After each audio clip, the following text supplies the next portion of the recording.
तर आज ना मी साईच्या टिफिनसाठी ना बनवायला घेतले होते मेंदू वडे. रात्रीच उडीद डाळ ना मी भिजण्यासाठी ठेवली होती.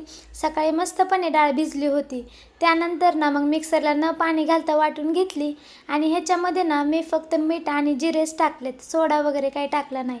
त्यानंतर ना मग हाताने काही तेलामध्ये सोडता जमले नसते म्हणून मी ना चाळणीला थोडंसं पाणी लावून छान गोल आकार देऊन तेलामध्ये वडे सोडले आणि स्लो गॅस करून ना मस्त असं ब्राऊन कलर येईपर्यंत तळून घेतले.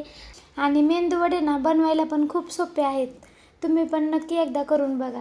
त्यानंतर ना मग साईला पण नाश्ता वगैरे करायला दिला आणि मी पण एक खाऊन बघितला. खरंच खूप म्हणजे खूपच भारी झाले होते वडे. आणि चटणी ना मी मस्त नारळाची बनवली होती. त्यानंतर ना साईचा टिफिन वगैरे पण पॅक केला. आणि आज ना साईच्या स्कूलमध्ये ना डान्सची प्रॅक्टिस चालू होती ना, त्याच्यामुळे आज सकाळी त्याला ना लवकर जायचं होतं म्हणून ना सकाळी 6 वाजताच माझ्याबरोबर उठून बसला होता. आणि खुश तर इतका होता ना की बस, आधीच पायामध्ये ना शूज घालून ठेवले होते. त्यानंतर ना मग मी पण नाश्ता वगैरे करायला घेतला. आणि मला ना माहिती आहे चहा पिल्यावर मला जळजळ होणार आहे, आणि तरी पण ना मग मी चहा प्यायला घेतला. आणि लवकरच ना आता माझा प्रेग्नेन्सीचा 7वा महिना संपून ना मला 8वा महिना सुरू होणार आहे.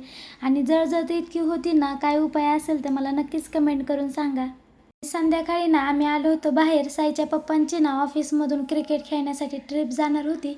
त्याच्याचमुळे ना त्यांना व्हाईट शर्ट वगैरे घ्यायचा होता. आणि कधी पण काय घ्यायला गेलो आणि एखादी वस्तू घेतली आणि दुकानाच्या बाहेर पडलो असं कधीच होणार नाही. 2 वस्तू घेणार मगच दुकानाच्या बाहेर पडणार, असं आहे यांचं. आणि थोडीशी शॉपिंग वगैरे करून मग आम्ही घरी आलो. आणि असा गेला माझा आजचा दिवस. कसा वाटला तुम्हाला व्हिडिओ नक्की लाईक अँड कमेंट करायला विसरू नका. भेटूया अशाच एका नवीन व्हिडिओमध्ये. Bye bye.